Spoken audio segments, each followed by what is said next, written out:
একটি মুসলিম সংখ্যাগরিষ্ঠ রাষ্ট্রে যারা অমুসলিম বসবাস করে তাদেরকে নিরাপত্তা দেওয়ার দায়িত্ব এই রাষ্ট্রের, যেই রাষ্ট্র তাদেরকে বসবাসের সুযোগ দিয়েছে।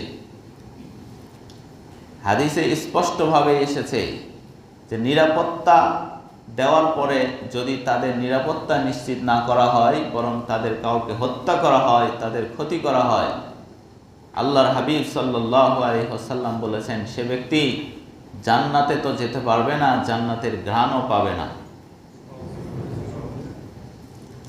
এজন্য আমাদেরকে তাদের অধিকার নিশ্চিত করতে হবে।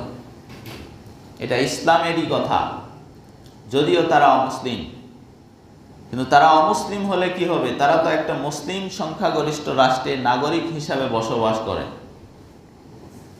নাগরিক হিসাবে বসবাস করছে মানে এদেশের দায়িত্ব তাদের নিরাপত্তা নিশ্চিত করা।